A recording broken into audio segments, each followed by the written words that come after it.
Welcome to your podcast, Beyond Capable. Welcome back to another episode of Beyond Capable. This is your host, Eric Trinidad.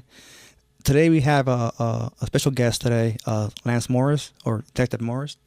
We'll be talking today about his career and how it functions with detectives. People out there understand the intricacy of being a police officer. Unfortunately, people don't know how it works and they have assumptions. Unfortunately, today the social media doesn't do a good job portraying what a cop does. Lance, thanks for being here today. Happy to be here. Yeah, thank you. A little bit about yourself.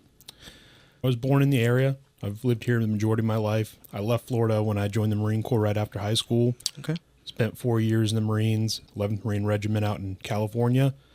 Got out of the Marines, came back here, and then just spent a lot of time in school trying to figure out what I was going to do with my life. So I didn't get into police until a little bit later in my life when I was about 26 years old. Okay. So a little bit later than most people do. Yeah.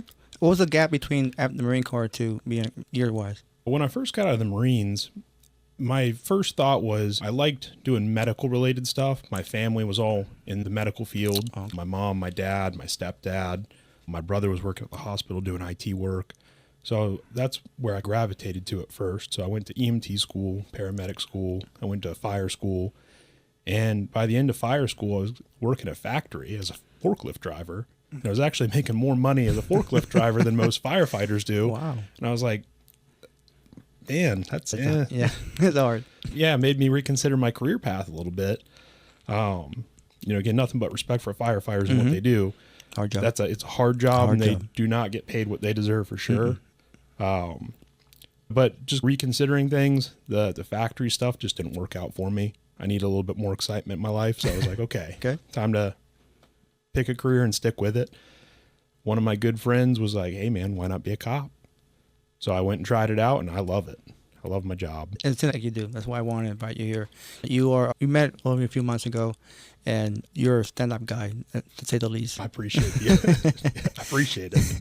So how long you been in the police force? About 6 years now. Okay. So 3 years on patrol, and then 3 years as a detective now. Of course, started as patrol. Like for people out there, because again, people think that all cops do the same thing and have the same role. We're trying to educate people out there to the difference between patrol and being a detective. Can you shed light on that? Pretty much whenever anyone is starting out in the police field, you're going to start off as a patrol officer. There's some odd circumstances for some people somewhere, I'm sure, but generally it's going to be you start off as a patrol officer, and that's your day-to-day uniformed police officer. You're out there in a marked police car in a uniform, taking just the regular calls for service, which, I say regular calls for service, that can range from anything from your standard cat in a tree to you're responding to a homicide or a fleeing vehicle, bank robbery. It could be a boring day or a very exciting day very fast. Now, when you're on patrol, and nobody likes to do that kind of work at the beginning. Even the Marine Corps, you're go up in the ranks. You do a lot of work that you really won't do it voluntarily. Yeah. So how will you went from what inspired you to be a detective? Honestly, I had never thought about being a detective in the capacity that I am now. I love being on patrol. I'm not a big fan of report writing. That's a lot of it, but I liked what I was doing on patrol. I was out there interacting with people on a daily basis, getting into solving crimes and going out, doing real police work. And to me, I was looking at the detectives like, man, those guys, they sit in the office all day. They don't do real police work. And then one of the detectives, a senior detective at the agency, came to me and he was like, hey, we got an opening. He's like, you're going to put in for it. I was like, I don't really want to. And he's like, no. He's like, you're going to put in for this. He's, I know you're going to be good at it. He said, I know you're going to enjoy it. Put your package in. So I applied for it, and I ended up getting picked for it. And I was more surprised than anybody.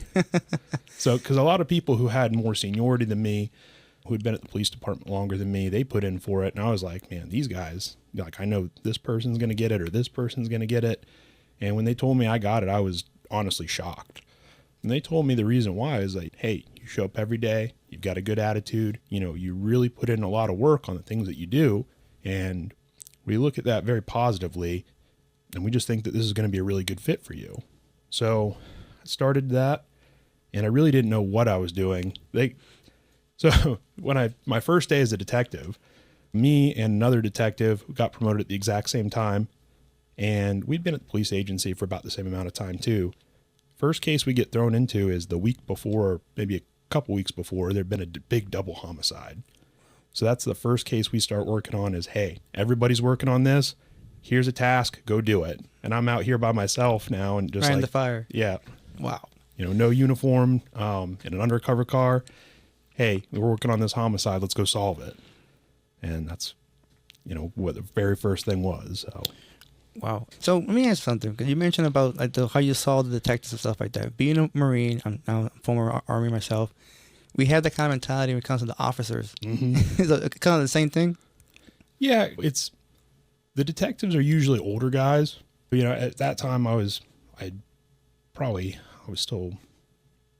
don't even think I was 30 yet when I became, I just turned 30. So I became a detective in March, and my birthday was in March. So I was just turning 30 as I was becoming a detective, and everyone there is older than me. I was the youngest guy. Wow. I had seen these guys, they're all older, a little bit extra weight on some of them. And that's just, you never really interact with them that much because they're off doing their own thing, and you don't see what they're doing. You don't know what they're doing because, they could be anywhere. Mm-hmm. So it's kind of, you just don't really know what they're doing until you're doing it yourself. And then you are seeing like, oh, it's all of this, not just the little bit of, you are seeing them. So there's a lot behind the scenes that the detectives do that a lot of people don't know about. And even the patrol officers there at the police department that we work with on a daily basis don't see all the things that we're doing behind the scenes, all the paperwork we're doing, all the people we're interviewing, all the places we're driving through to try and get information on cases. I never knew how much traveling I was going to have to do. Oh, wow. Within the first 2-3 weeks of me being a detective, they were like, hey, you're driving all the way up here to almost Georgia. A couple months after that, hey, you're going all the way to, the West Coast. You're going all the way down to almost Miami. Wow. Driving all over the place to go interview people, talk to people, and ask questions for these cases. So, in that same note, because you said before, nobody knew, being on patrol, you don't know what other people do, detectives or other branches. So when now you're in the situation, and you're a detective yourself, how do you maintain that objectivity to solve the mission or the crime in this case? My thought process when I became a detective was that I wanted to change that perspective. That, hey, these guys downstairs, so at our building, our office is upstairs. Okay. They would say, hey, you guys are upstairs, where everyone else is downstairs. I wanted to change their opinion on what a detective was and interact more with them and be a little bit more transparent about some of the things we're doing, so that they had that same, oh, okay, these aren't just, some guys hiding in an office somewhere. Okay. They're out here doing work too, just a different type of work, and have a more positive interaction with them so that they know, hey, when I need something, or I'm having issues with a case, or I'm trying to follow up on something, this is the person I can reach out to and get that information and get that help. Let me ask you this. So that kind of mentality of when it comes how people patrol, see detectives or other people, you think it's just on something local, or is it just a common thing as an officer? From what I've seen, it's across the board that most patrol guys make fun of the detectives a little bit. The detectives make fun of the patrol guys. It's good natured for the most part. But that's the perception that they have of us as detectives, is that, hey, they're shirt and tie, they're in an office all day, and if you're ever looking for the detectives, go look for them at the lunch spot. Or wherever the best lunch is, that's where you're going to find your detectives hanging out at. It's funny you say that, because usually in the movies, they'll be in a food truck and they get a call and they got to leave. Saying those things, what kind of skills as being a detective, not that you have, but what is required to be one? And also the ones that you have, do you think that we could be a detective? Really, you have to have a lot of patience and perseverance, because sometimes you're working on cases it's not, hey, I went here, I took the report, my part that it's done. I've had cases that I've been working on for 2-3 years and no end in sight with some of those. And then if you're working like a cold case or something, that's a case that's been open since, could be from the 1980s, 1970s, that wow, multiple people have worked on. So some of these cases, they take long, long time. One of the retired detectives that I respect a lot, he's the one who told me to apply. He passed on a case to me and my partner that he had been working on that was a cold case from the 1980s. So he worked on it for the whole time he was a detective. And then when he retired, he gave it to us, and we've been working on it now too. Wow.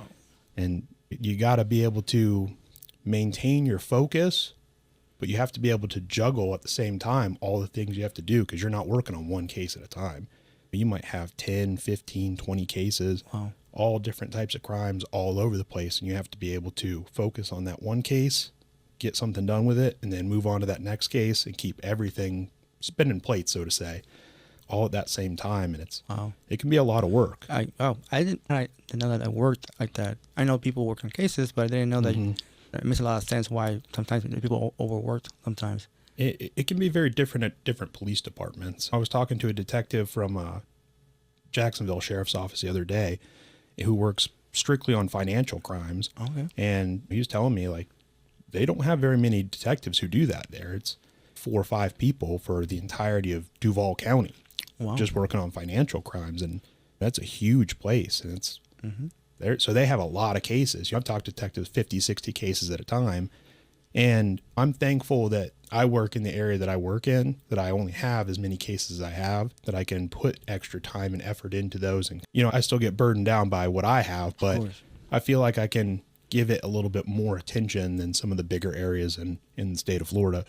I can really focus on that, give it a lot of attention, make sure that it's crossing all my T's, dotting all my I's, making sure that we get the best outcome from that case. And speaking of like cold cases and unsolved cases, it's hard not to get attached sometimes to the victims or even the people in the case. How do you handle that? You have to keep yourself separate. There's definitely nothing wrong with staying in touch with the families, especially with it's something like a cold case or a homicide. These people, they want to know what happened to their loved one. They want to get justice for them. And to them, you're their conduit to that information. That may be the only interaction they've ever had with a police officer, is speaking to you while you're trying to explain to them what happened, what's going on. And to me, I have no problem talking to them, giving the updates when I can, but I make it clear to them at the very beginning that, hey, I'm not always going to be able to tell you everything I'm doing, and I have other cases that I have to work. Your case is important to me, but other people have cases too, and those cases are important to them. So I give them as much attention as I can, and I try and stay in contact with the best I can. What comes to mind again is the double homicide that we started working on when I first became a detective. The families for those 2 deceased gentlemen, they call my partner at least once a month, and we talk to them on the phone and try and give them updates and tell them, hey, this is what we have, this is what we're thinking, and give them as much information as we can without providing them with too much. Correct. Because we still have to maintain the integrity of that case until we can take it to court. And then once it's in court and everything's said and done, more than happy to talk to them and give them, hey, this is everything. Now that we've got the outcome we're looking for, here's everything that we did. And in that case, what kind of strategies do you use to build a rapport with either the families or agencies? Like you as Lance Morris, what do you think works for you? What I've found is that most people just want somebody to listen to what they have to say. The families, they want information, but at the same time, it seems to me like a lot of what they want is somebody to talk to about, how they're feeling about what's going on. Yeah, I'm telling them stuff, but at the same time, I'm mostly trying to listen to what they have to say, what their feelings are on it, and let them tell me about what's going on in the case, with, hey, here's some information about my loved one. This is how I'm feeling about it. Today was a particularly hard day. So Lance, and on that same note, when it comes to strategies or techniques to build rapport with either the victims or the agencies, what kind of things do you use? There's really a whole science to that, honestly. When you're talking to somebody, again, the key is to get them to start talking. And once they've started talking, you want to encourage them to continue talking. We use things called encouragers that, like, if somebody's telling you a story, people do it naturally. You say, yeah, okay, nod your head, repeat things back to them that they said so that they feel like they're being listened to. If I was telling you that my dog ran away and it's been 6 months since I seen him, oh, okay, your dog ran away 6 months ago and you haven't seen him since then? Tell me more. And it's simple stuff like that, but it makes people want to talk more and give you more information. It makes them feel like they're being listened to. And as long as somebody feels like they're being listened to, they want to keep talking. And that's saying no in your experience as patrol, and I'm assuming on both instances you still speak to people when it comes to cases. Absolutely. And you share information with on your partners. You never had an instance, of course, within yourself and tell you like it was hard for you to get information out of someone? It's often hard to get information out of people. There's a lot of factors that can go into that. Some people just have a natural mistrust of the police. Some people just have a natural mistrust of anybody. It doesn't matter who you are, they're not going to want to talk to you. So you really have to think about who you're talking to before you go and talk to them.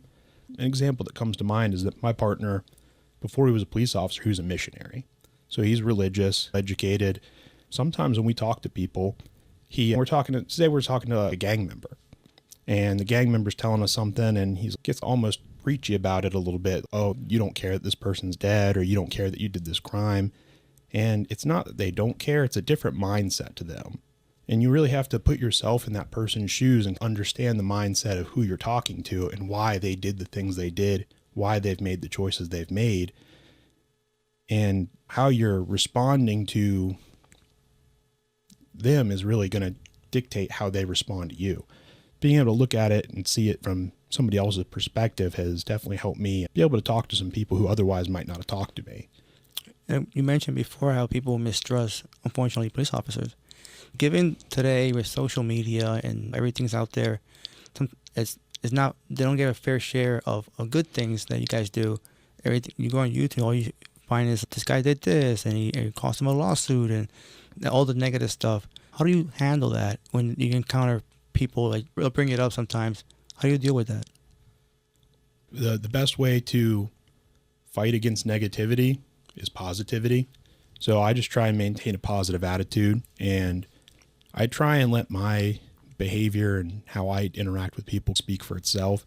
And I try and present myself in a way that, hopefully will change people's minds about, oh, I don't trust the cops. Like, okay, maybe after you talk to me and we interact, maybe you're not going to be able to change everybody's mind, Mm-hmm.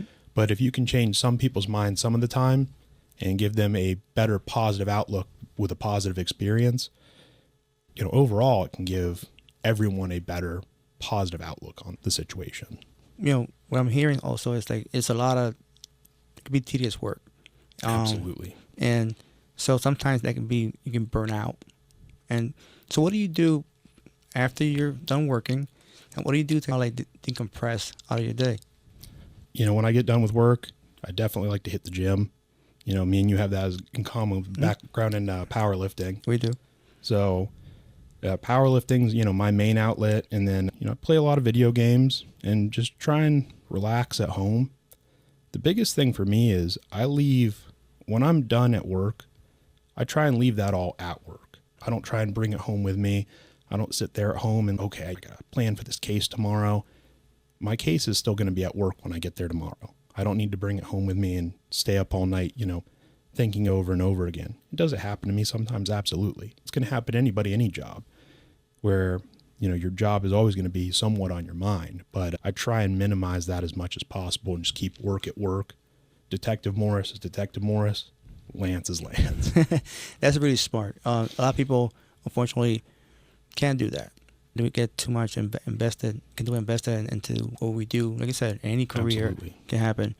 So in saying this, how is it ever affected when it comes to your mental health or how work will affect you, burnouts or something like that? I've definitely had some days where I get done at the office and it's been just, a long day, especially now when it's summertime in Florida. It's hot. You're outside, you're running through the woods all day looking for evidence, looking for somebody, trying to interview people, and you just strike out on everything. And it just seems like everything's going wrong that day. Yeah, I've definitely gone home and felt defeated. But the thing is, you have to, again, realize that's one day, and you can't let one day set the tone for everything that you do. Go home, take a nice hot shower, wash the bad day off, so to speak, and then start my day over again the next day with a positive attitude and try and stay as positive as possible about that and keep moving forward. And if I get to a point in a case where that particular case is weighing on me or draining me, sometimes you got to take a step back, maybe put that one to the side and be like, okay, I'm going to work on this case for a little while, and then I can come back to this one with a clear, fresh start, clear mind, look at it with a different light. Let me ask you this, because that's something that we learn it, unfortunately, either through experience or bad experience. And in your career, when do you reach out to that point? I got to do this for myself, or not, or if not, then I'm going to have a bad outcome. It can be hard. Honestly, it can be hard to make that determination on your own.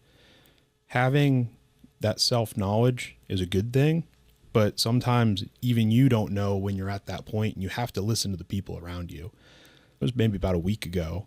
I was working on a case, and it was really irritating me because I was just not getting anywhere with it. And my partner, he pulled me off to the side and he was like, "Hey man, are you okay?" He's like, "You've been a little bit of a dick lately." And I'm like, "Yeah, man, this case is just really stressing me out." I'm glad he did, because I didn't realize how much it was stressing me out with that investigation. Just really wasn't going anywhere. Everything I was doing was just hitting a brick wall.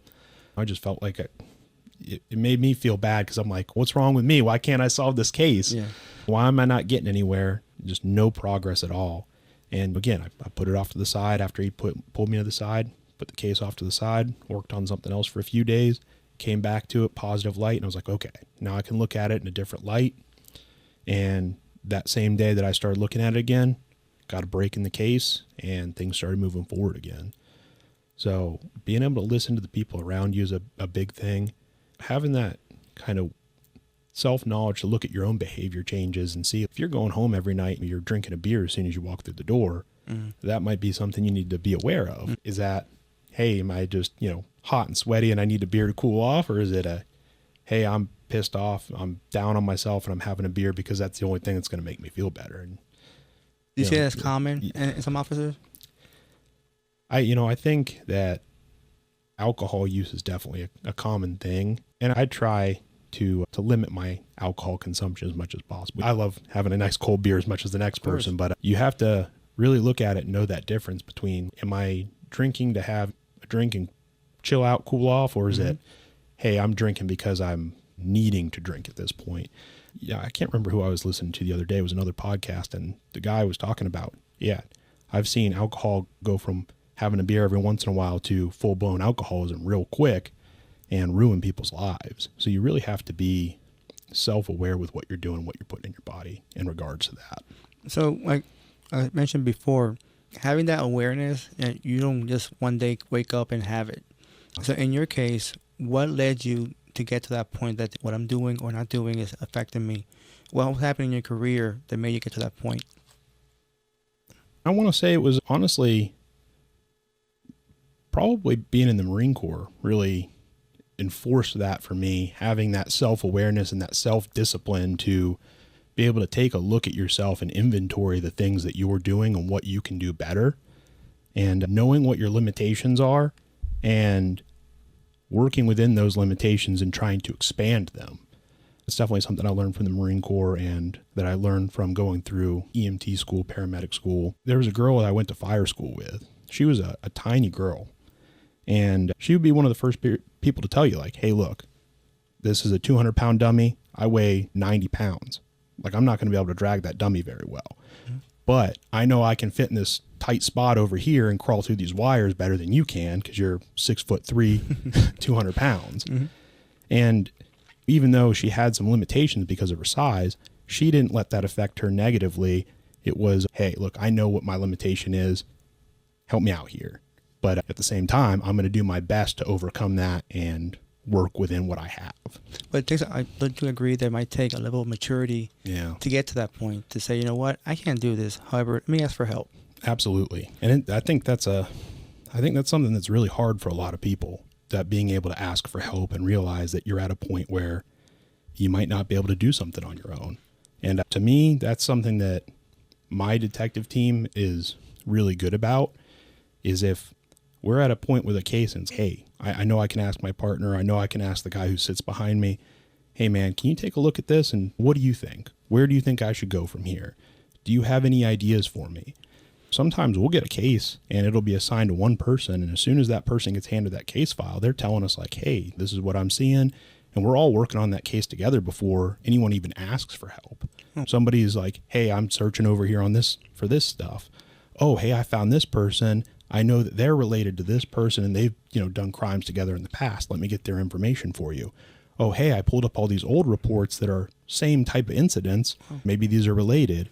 And working as a team, before you even get to that point where you're asking for help, everyone's working as a team to try and accomplish that goal and help that person out.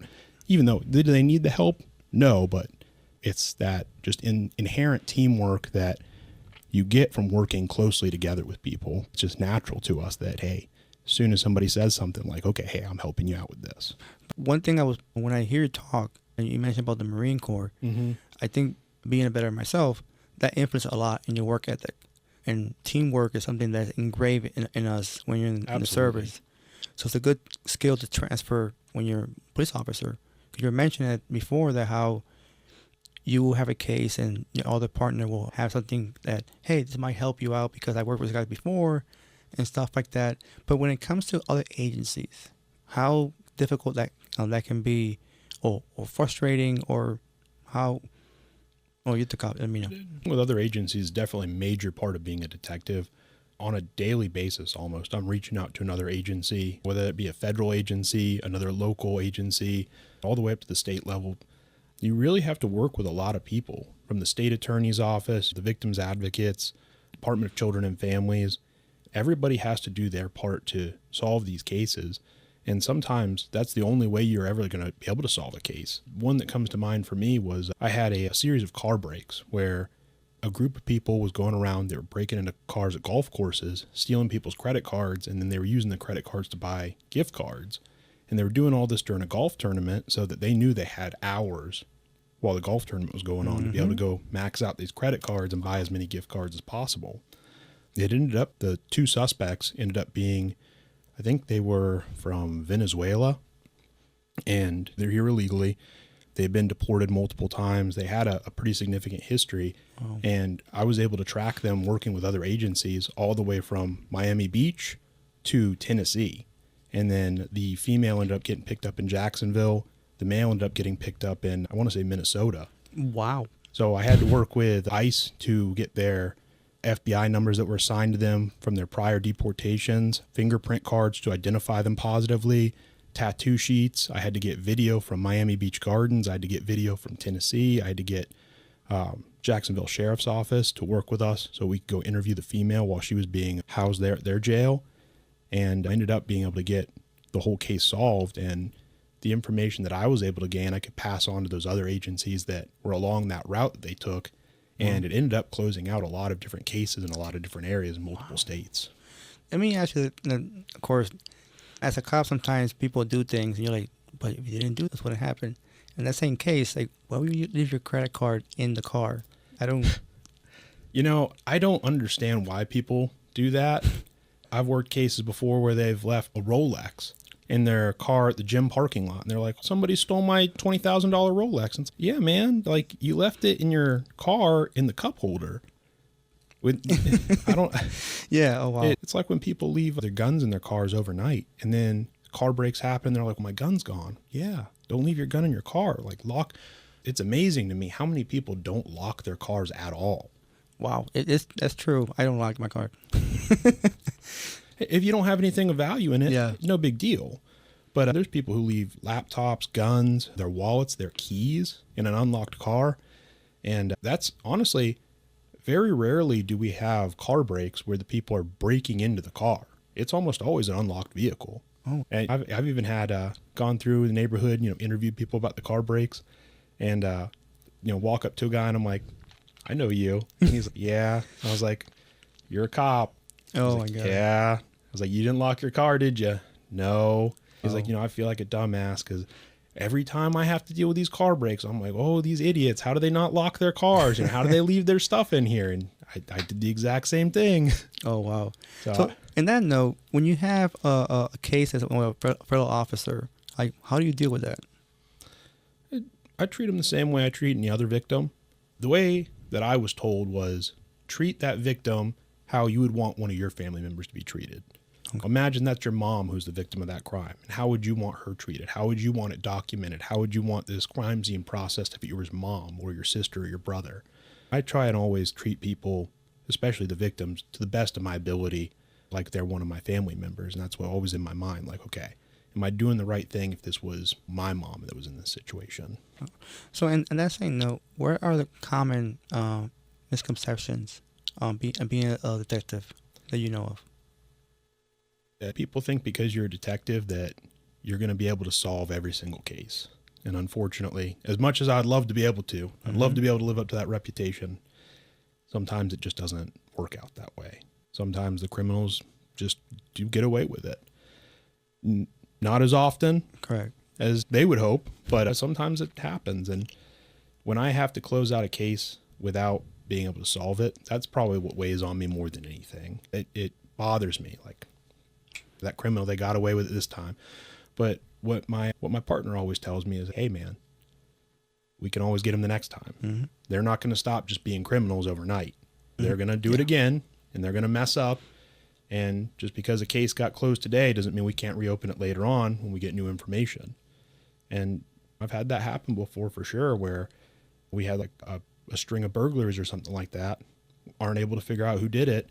And then 6-7 months later, another burglary happens. This time we know who did it, and it's the exact same type of burglary, exact same way as this last one. And then we were able to tie this guy to probably 5 or 6 different burglaries. Oh, wow. And charge him with all of them.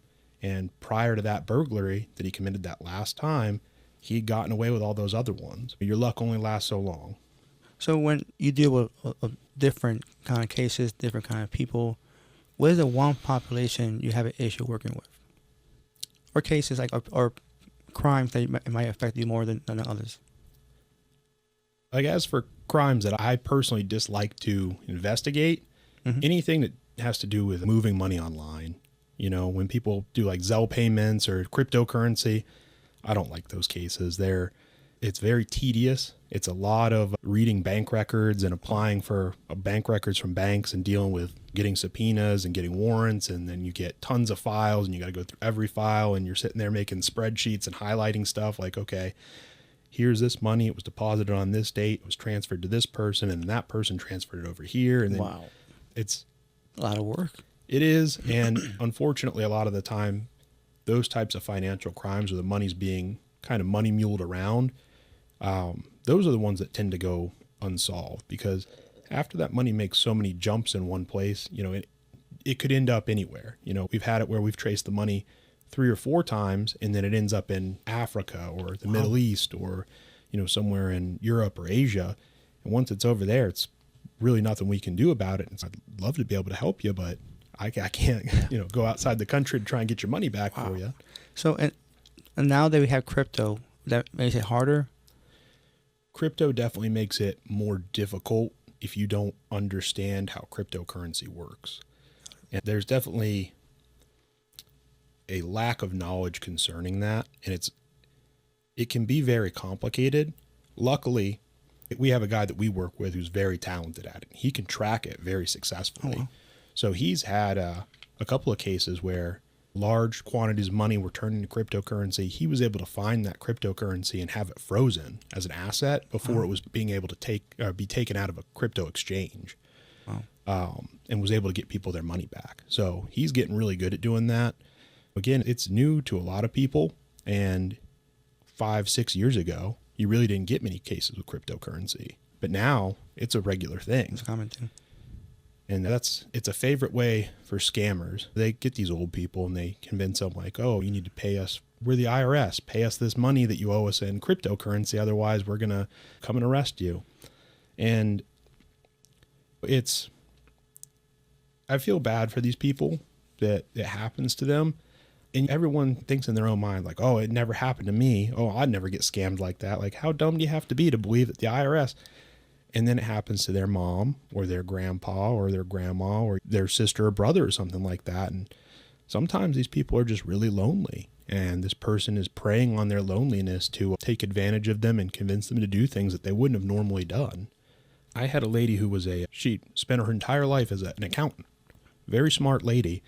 But because she was so lonely, she met somebody online and became a money mule for them and was laundering hundreds of thousands of dollars, moving money through her bank accounts for this person.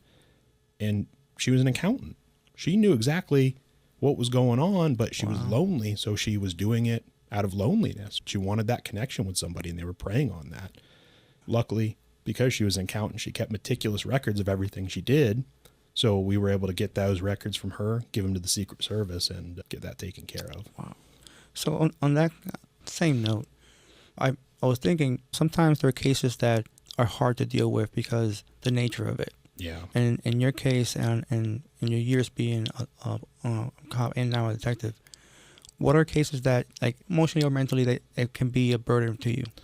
Any case that's involving an injured child or where a child dies, those are always the hardest ones. We had maybe a year ago, it was a little girl, and her mom was mowing the lawn, and mom had put her on a trampoline with a fence around it, and she was able to get out of that fence and ended up behind mom. Mom didn't know where she was and backed up the lawnmower and ran her over with the lawnmower. Oh my God. And thankfully she lived through it, but she was pretty badly injured and wasn't a sure thing for a long time. I sat and talked to mom for a really long time, and mom had some major issues because of that. As badly as that affects everybody else who sees it and has to respond to it, I truly felt bad for mom, who, to her, she thinks she killed her daughter.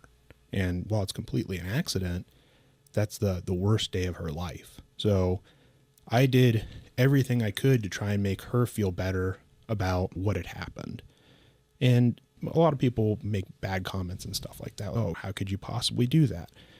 I don't like to look at it that way of how could she possibly do that? Like, it happened. It's an accident. It was an accident. Mm-hmm. She didn't intend for this to happen. No one would want that to happen to their child. So, instead of trying to be judgmental, I just did everything I could to try and comfort her about, hey, this is a really good hospital. Your kid is really young. Young kids are able to come back from injury really well. And take some of that experience I had from being, in EMT and paramedic school and apply that and try and make her feel more comfortable about what happened, the likelihood that her child was going to be okay. And probably 6 months later, she brought the little girl back to the police department. She was, that's great. She was walking. She was, doing really good.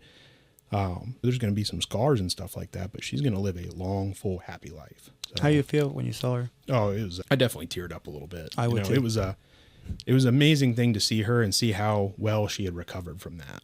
Happy, beautiful young girl that is just healthy and able to, you know that she's going to be able to live that full life. And that's great, it felt man. really good. And her mom doing good. And I talked to her and she's like, yeah, she said, I had to go through a lot of therapy to be able to overcome what had happened. Wow. And luckily she had her and her husband were, able to work things out. Like, he was really understanding about the whole things. He was upset about that it happened, but he wasn't judgmental of her. Hey, I'm more worried about our daughter and more worried about you than we can figure out everything else later. And for our listeners out there, when a child dies, it's a wholly different process. Adult dies because they have to do reenactments. Go a little more into that. Thankfully, we don't have to deal with very many child deaths. It can definitely be a stressful thing. Again, it's very upsetting. It's very upsetting for the parents and for the family. So you, versus an older person, you definitely spend a lot more time talking to the family and just going over things. The last child death I had, I probably took more pictures on that scene than I did on my last murder scene. And that was an accident. It was a child that had some health issues and, died of natural causes. But we still spent probably more time there talking with the family, spending time with the family, looking over everything, making sure everything was, what it appeared to be because it's a child. You really put in, even if it's not intentionally, you still subconsciously, you put in a lot more effort with a child than I think, not that we're not putting in effort with every case, but there's just something about a child's death that really, everyone feels that, especially working with people who are a little bit on the older side. Everyone I work with is in their mid to late 30s or older, so they all have children. I'm the only one that doesn't have children. So to them, when they see this dead child, the first thing that comes to mind for them is their kid. Everyone thinks about that when they're working on a child's death. Okay, if that was my kid, this is what I would want done. I have a question, and correct me if I'm wrong. So when that happens, either a child dies in the house or goes to the hospital, a team of forensics comes back to the scene and they have to do a reenactment of what happened, decipher what actually happened. It depends on the circumstance. Okay. Again, it depends on the child. Because if a child has a known history of health issues, it's It depends on, again, how the child dies. Probably a few years back, we had a child that died from a drug overdose. So there wasn't really much to reenact there. It was more about the processing of the crime scene and being like, okay, you process the crime scene a little bit differently because you're looking at it as, what would a child have access to? What would this 1-year-old, 2-year-old, 3-year-old, what can they reach? Where can they get to that you wouldn't normally look at for an adult? When you're looking at an adult overdose death, it's following a pretty standard procedure. I'm checking their pockets, like, hey, they got a backpack here. I'm looking for where their drugs are hidden at. Whereas, with this child, the kid's not hiding the drugs. So where are mom and dad hiding those drugs? Where could this child have gained access to something like that? So you really got to put yourself in that position of thinking, how would a child get into this position? What could have caused this to happen? I've personally never worked a trauma death for a child, so I really can't speak too much on that. Hopefully you never have to. I hope not. But again, I would look at it from, okay, what mechanism of injury is going to cause this death in this child? Like, how can this be explained? And is there any other way to explain it besides somebody doing it to that child? A case that I had, again, one of the first cases I had when I was a detective was a baby still in the hospital, and the baby had some serious injuries, what appeared to be serious injuries at first. So as I began to investigate and was talking to the nurses and the doctors and talking to mom and talking to dad, DCF is getting the report that, okay, this child's got bruising on its head, it's got bruising on its legs. So I interviewed the doctor, and the doctor was like, yeah, it's going to have some bruising on its head. It was a traumatic birth. And I was like, okay, let's go into that. So the doctor was describing the medical procedure and how they had to remove the child from mom. And that's where that bruising came from. And then the bruises on the legs and arms were, again, part of that birthing process. That was a very traumatic birth. And they didn't initially see that until a couple days later when everything developed and the baby was having some issues. And that's when it was like, okay, these are apparent. One of the nurses sees it and is like, hey, this doesn't look right. And they have reported. Yeah.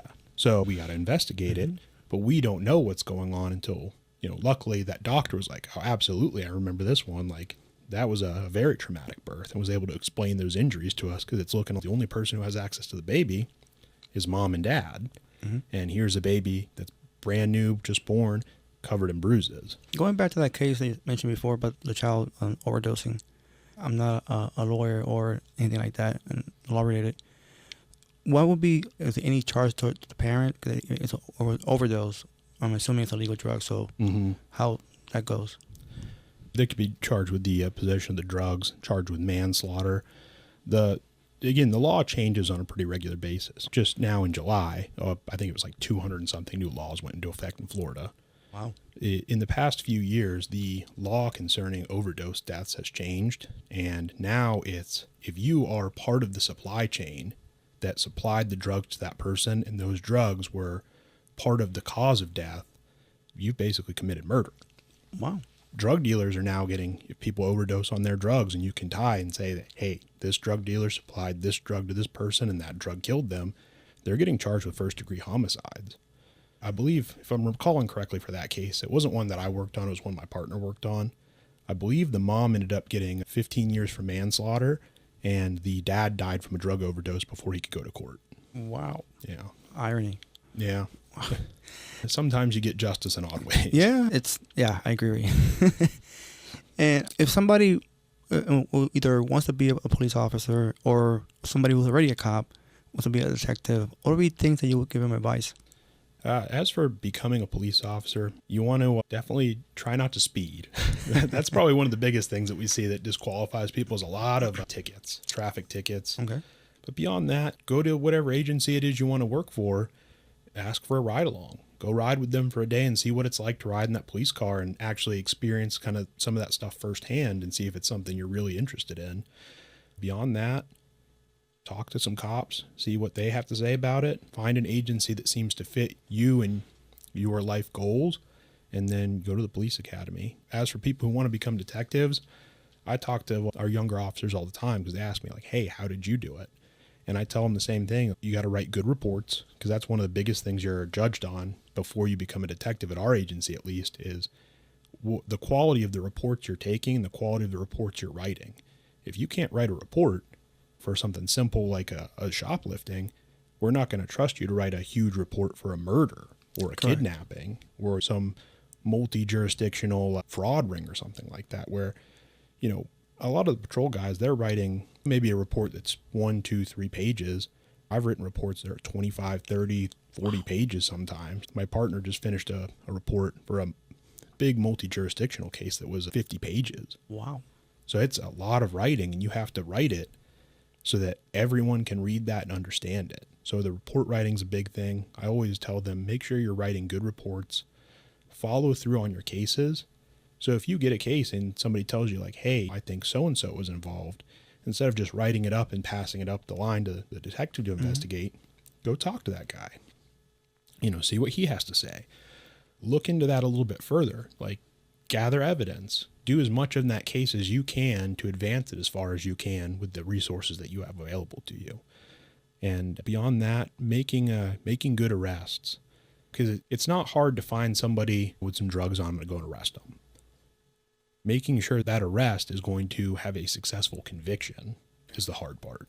Okay. And that's something I think a lot of the patrol guys don't think about, is like, hey, I arrested the guy. Okay, good job. And then that's it for them. They're not thinking about that courtroom aspect later on. That's a huge part of being a detective, is making sure that case is going to go well in court, because a lot more of our cases go to court than the patrol level cases, where they're getting plea deals real quick or getting time served on something and released back onto the street. Our cases, there are people looking at 15, 20, 30 years, sometimes more than that. You're charging with multiple felonies that are minimum charge is 15 years for 5 felonies. Oh. And it's 15 years, 15 years, 15 years, 15 years. And they're not going to just take a plea deal on that. They're going to fight it. Yeah. So you have to make sure you have everything lined up, all of your stuff done in a way that the state attorney's office can make a good case and take it to court and convince a jury that, hey, this person needs to be behind bars. Have you seen that happen? Yeah. Sometimes you can make the best case possible from what you have, and it's still not good enough for courtroom presentation. Okay. I just had a case like that recently where I had some decent video. I knew who the suspects were. I was able to identify them. I found the car they used to commit the crime. I had video of them after the crime had been committed and when they abandoned the vehicle. One of the guy's girlfriends, I was able to interview her, and she was able to give me some information like, yeah, I picked them up from this area. This is what they were wearing. Showed her the video, and she was like, yep, that's them.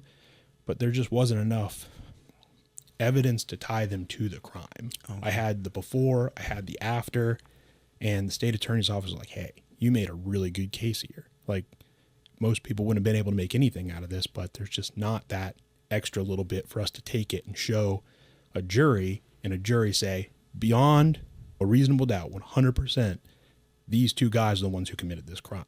Wow. So, in our burden of proof to be able to charge somebody is probable cause. So okay. Probable cause is 51% and up. Okay. Again, in court, it's beyond a reasonable doubt. So you got to be 99% that this is the person who did it. And the jury has to agree on that. You're not always able to make the perfect case from what you have, but all you can do is try the best you can to get that.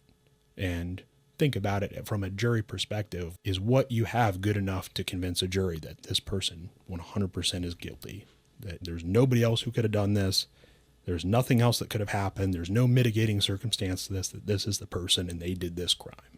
In that case, after you did all that work, and you put, I'm assuming, put a lot of work into it and sweat and tears into it, and that's the outcome, how do you feel about that after that? With that one, it was a little irritating. Again, it was less of an impact because they came to me and told me, like, hey, you did a really good job with this. We're really happy with the case. It's just we're missing this. And, hey, there's nothing you could have done better than what you did. When you have the lawyers coming to you and telling you, hey, this is a really good case, it just isn't, this is just missing. There's nothing you could have done to put that in there. It just doesn't exist for this case. It lessens that impact a little bit, but it always, it's a real kick in the ass when, you think you did a really good job and you put this case together and they're like, hey, there's just not enough for courtroom. Wow. And okay, I have my opinion on it and you have your opinion on it. Yeah. Your opinion as a lawyer is the one that matters. So. And so in that case, let's say you had a case where it went to court and the outcome was not the one you wanted. Thankfully, no. Great. Most cases, a lot of the cases end up in plea deals. So a lot of people are presented with the facts that we've gathered, and the state attorney's office is like, hey, you're looking at 30 years. We'll make a deal with you. You plead guilty, we'll give you 10, or we'll give you 7. And it's like you can take your chance in a courtroom and get 15, or you can get a guaranteed 7. So a lot of people take the plea deal, and usually they give them pretty good deals on stuff if they're going to just plead guilty to it and save everyone the trouble and the time. That can be a little bit disappointing too, though, because, you put together like a huge case and the guy gives you 100% like, yep, I did it. I'm 100% confessing to it. This is where the evidence is. And it's, hey, I can't lose this one. And the guy's saying I did it.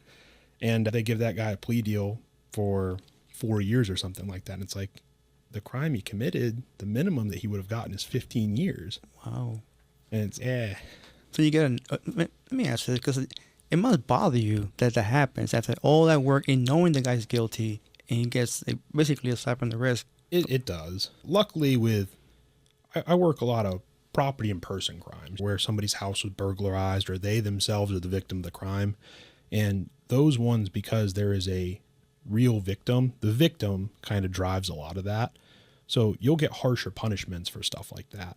The narcotic side of stuff, though, we've arrested people for felonies with felony amounts of methamphetamine, stuff like that. And they're back on the street with time served, for a felony. So it's, hey, you did 7 days in jail, plead guilty, and we'll give you time served. And they're back out on the street, case closed, they've served their time. And it's okay. I'm not sure that's helping them, but. No. So let me ask, because I'm entering into this. So when that happens, the time served, they can no longer be charged for that same crime? Yeah, that case is closed. It's done. Oh, wow. Yeah, they basically pled guilty, and hey, here's your 7 days. You served your time. You're released. Everything's closed. But I'm assuming, correct me if I'm wrong, if they do it again, same crime. You would think that it would get harsher as things go on, but there's guys that we've arrested probably 15, 20 times for possession of methamphetamine, things like that. And they're still out on the street doing what they're doing. It's one of those things, though, it's a philosophical thing. You're arresting a drug addict for being in possession of drugs. And is this person really a criminal? And some people debate you on that. No, they have a medical problem. They're addicted to drugs. It's a psychological issue. They need help. I'm like, yeah, absolutely they do. I agree with that 100%. They need help. The problem is that when you just release them right back out on the street, they're not going to go get help most of the time. Very rarely are they going to seek help on their own. It's usually being in jail for a while where they're forced to detox, forced to get clean, that's when they're realizing, oh, I'm in a bad position. I need to make some changes. There was a guy I arrested him a bunch of times for methamphetamine. Oh. His name was Dustin. And I finally got him on a big burglary case. And he ended up doing a couple years in prison. And when he got out of prison, he was like, hey, man, you saved my life. Wow. My life was in shambles. I was living on the street. Like I was living in a tent in the woods. I was never going to get clean. He said that trip to prison, though, got me cleaned up. He said, now I'm doing great. He's a barber down in Miami, has a house, has a wife, no longer into drugs at all.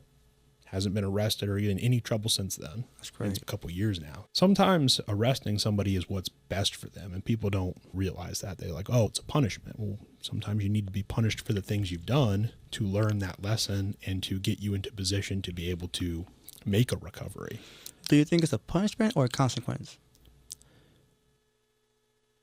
Definitely both. I would say both, because you definitely face a consequence for committing those crimes. I feel, though, sometimes they don't look at it as a consequence, the person committing the crime. So, okay, I'm being punished. And they're willing to deal with that punishment, and they just continue on with their behavior unless that punishment is harsh enough that... Okay.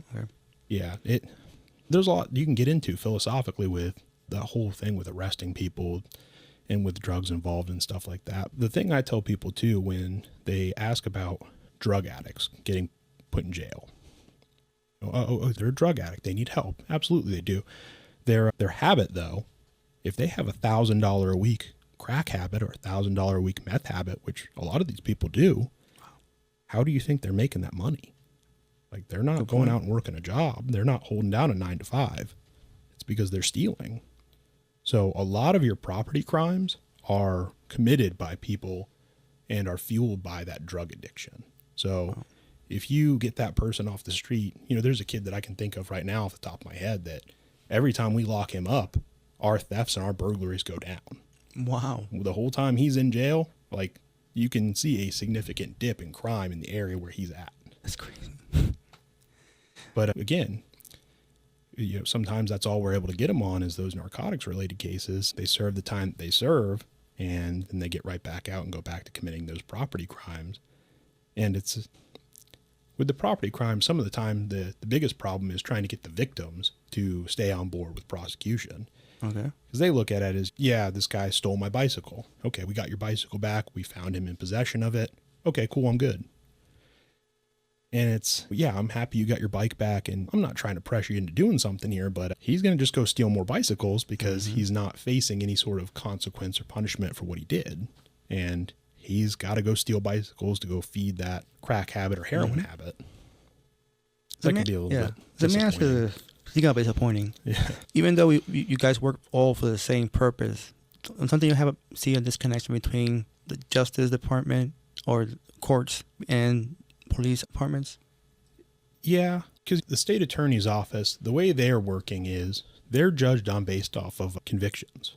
If they aren't winning court cases, they're not looked at as a good lawyer, and they don't get promoted. They don't have, I would say most lawyers are trying to at some point get a judgeship. If you only win 50% of your cases, people aren't going to want you to be a judge. Correct. And they're not going to hey, the highest position in the land for law and order, we're not going to put you there if you got a 50% win rate. Makes sense. They're doing some of this because that's just the way the system ends up being, that they're judged on winning. So they have to win, and they're not going to take cases and take risks on cases that, hey, maybe this case is winnable. And maybe if you presented it to a jury, they would convict this person. But if they're not 100% sure, they may not take that case to court because, hey, I'm judged on whether or not I win or not. Wow. And if it's going to affect my ability to, win, I might not take that case to court. Sometimes that might be the mindset that they have. But, again, some of it too can be, not everybody does the best police work all the time. Right. So it's an uphill battle to try and get people to always try and do the right thing for that case and the right thing for the victim. So the same what you said is now the people don't do police work. Yeah. How do you deal with how social media and just society sometimes portrays police officers? How do you deal with that? I try and I don't really do much with social media. I got my Instagram, but beyond that, people on the internet think they can say whatever they want, and they'll say whatever they want because there's no consequence to it. Mm-hmm. So that's how I look at it is most of these people who are making these negative comments, if you were there in the room with them, they weren't going to say anything. Correct. Very, very few people are going to tell you to your face, hey, fuck the police. Yeah. And the ones that are generally there's nothing you can do to change their opinion on it anyway. I just stay in my lane and know that I'm trying to do the right thing and do everything to the best of my ability and try and make things better for those around me. The officers I work with, I try and educate them, try and make sure that they're doing the right thing, watch out for them and make sure that, hey, you need to document it like this, or hey, this is how we need to process this evidence, or hey, here's how you could do this better. And just try and change people's opinions by doing the right things all the time. So when you see, unfortunately, because in any field, any career, have a bad apple. It doesn't matter. Absolutely. You're a doctor or guy in the grocery store. Unfortunately, when you're a police officer and you do something not supposed to do, it's a bigger deal. It tends to get highlighted more. Yes. So how that affects you sometimes in your work and just in daily life, because unfortunately, like I said before, today I go to YouTube and you can just find a bunch of stuff. This cop cost $2 million to the department, or this cop arrested this person, and you see the evidence, and that it was not a good police work. Yeah. And it gets a bad name for the actual good cops because it happens. How do you deal with that? I take those as learning opportunities. If I can learn from somebody else's mistakes before I make my own mistakes, Good point. that's the ideal, hopefully, that I can learn from them before I do something. But like you said, there's bad people in every field. And unfortunately, you can't weed out everyone through just an application process. Sometimes it takes a while for that person to come out as being a bad person. Bad people tend to have a good ability to cover up what they are until it's too late. You think about it, you're in a relationship with somebody. Mm-hmm. You don't just immediately know whether or not that's going to be a good relationship or a bad relationship. You can be in that relationship for 6-7 years before you're like, oh man, this person's no good. It's like that. Sometimes it takes a long time to figure out just how bad that person is. And you really got to watch out for those small, I was trying to think how somebody else said it. Like the small sins along the way to the road to damnation. It starts with little things, and then it can end up very badly if you ignore those little things. Luckily, I would say that the majority of cops, I would say there's a lot less what people would consider to be like dirty cops and more just lazy cops. Like, people being lazy gets them in a lot more trouble than if they had just done the job right the first time. You know, it creates more work usually when you're lazy than if you try and just do the things right in the first place.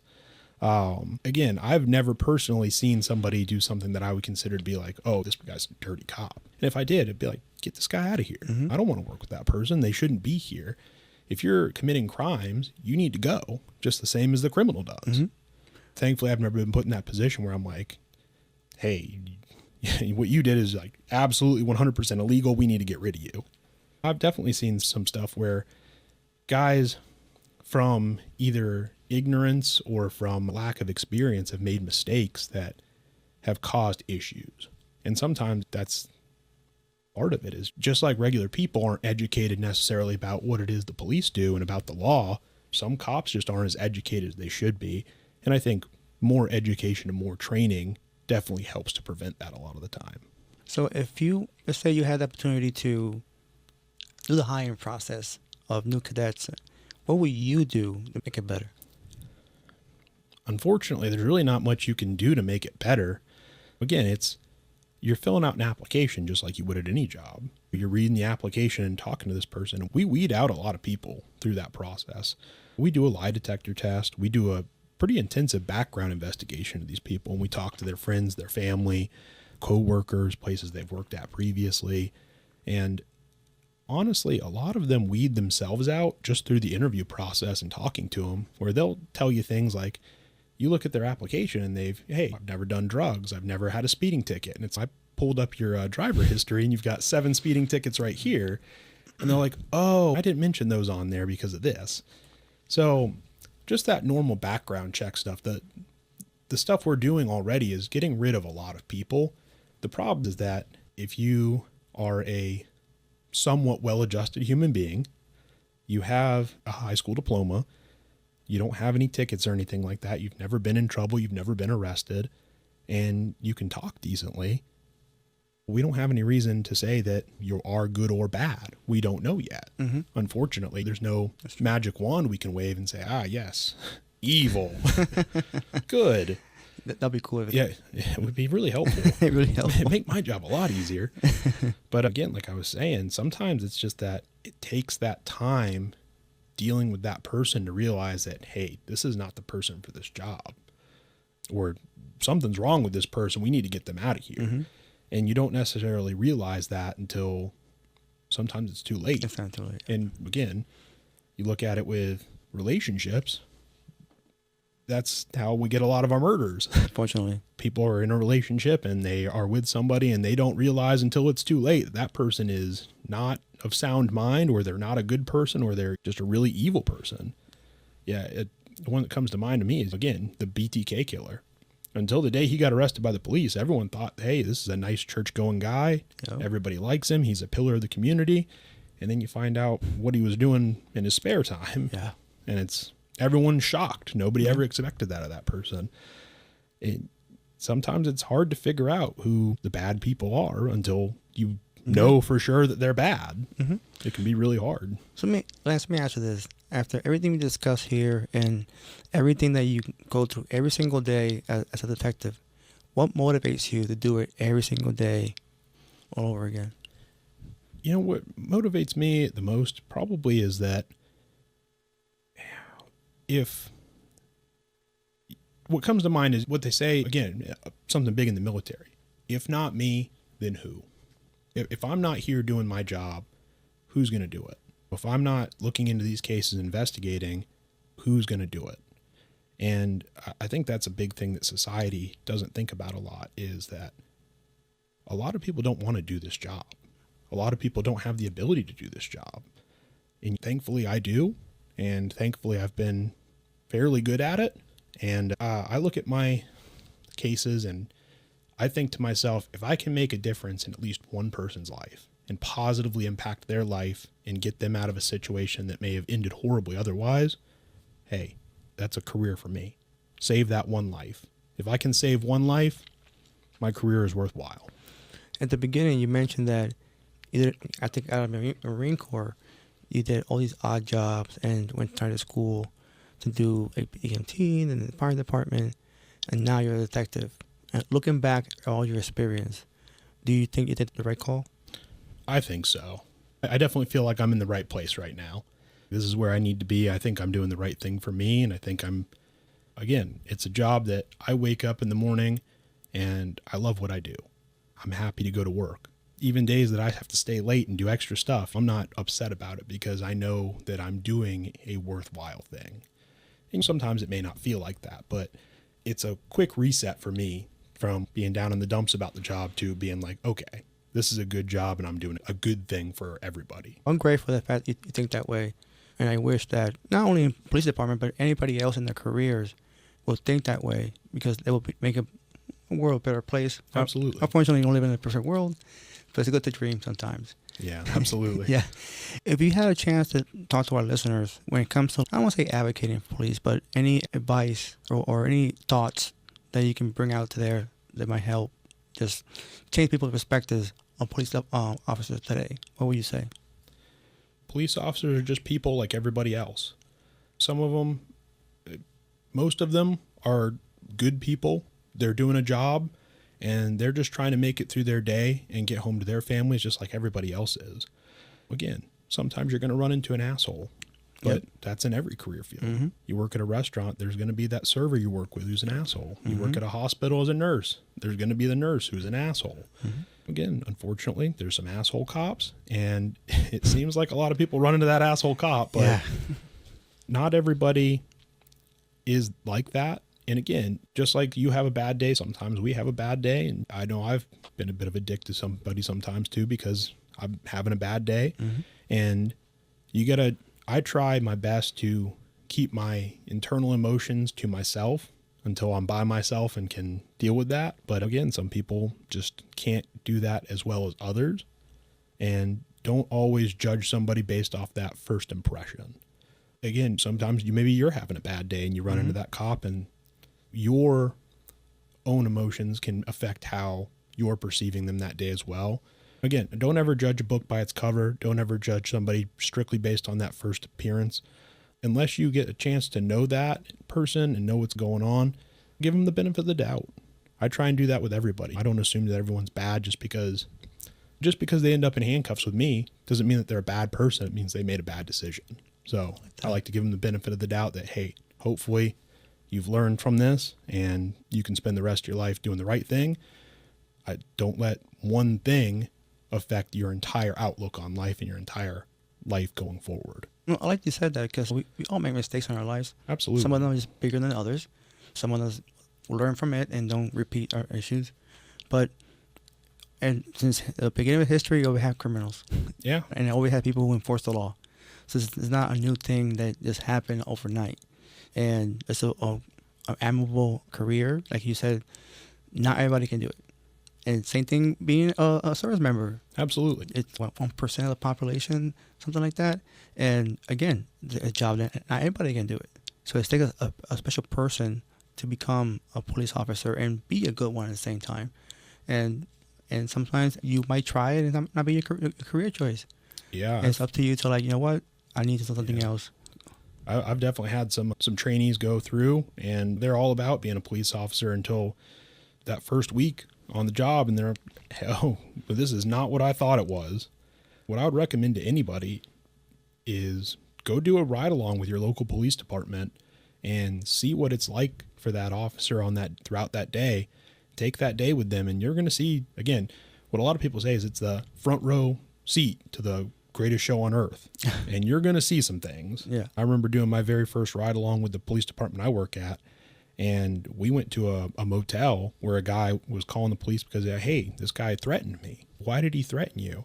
I have this stomach condition. And I walked up to his wife and I saw his wife was breastfeeding a baby. And the only thing that makes my stomach condition better is breast milk. So I asked her, can you give me some breast milk? And her husband came out and he said he was going to beat my ass.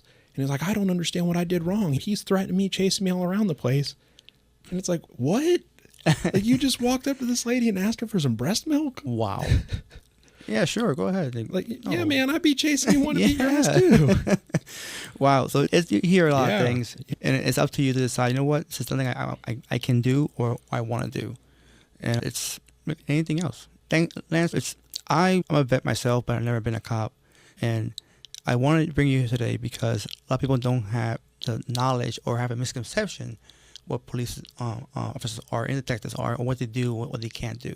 Absolutely. And that's why I wanted to shed some light on that, because nowadays, unfortunately, social media can manipulate anything out there, and they put a bad name to good cops, because you can edit anything on a video and put it out there and make it look like a certain way. The way you edit that video can make it, change the angle slightly, and you get a whole different picture of what you're looking at. Yeah, and so that's why I want to bring you here today. I want to thank you actually for sharing all that knowledge with me. I learned a lot of things I did not know, and I have more admiration actually for that kind of career that I had before. Being a soldier, you have a perspective of like how hard it can be, but let's be honest, once you're done with the Marine Corps and the Army, you don't do it every day. Yeah. And now you're doing it every day, and it's a whole different ball game that it is. And before we wrap up, any last words? Not trying to kill you. No. But any last closing thoughts you want to share with us? I appreciate you having me on today. Give me a chance to speak about this stuff. And what I would say to people is that the law is complicated. If you ask 3 different lawyers and a judge the same exact question, you're going to get 4 different answers.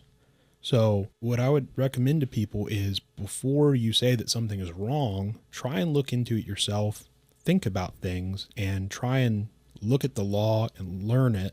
But just because it says one thing in this book doesn't mean that's the way that everybody is going to interpret it.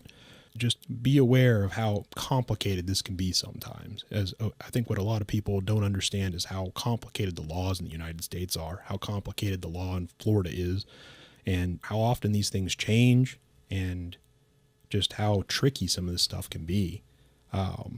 Sometimes you got to have some patience, and sometimes someone may read the law this way and interpret it that way. Take your day in court. Let your lawyer, who's a specialist in the law, make your point. If you think something's wrong, hey, nothing wrong with standing up for it, and that's what you should do. But you need to do it the right way. And again, talk to somebody who spends a lot of time studying that stuff and looking into it and learning it. Yeah. I don't want to be a lawyer. No, me neither. I do not want to be a lawyer. No. But again, anybody out there who ever has any questions or anything like that, contact a lawyer and ask them before you make a decision that can affect the rest of your life.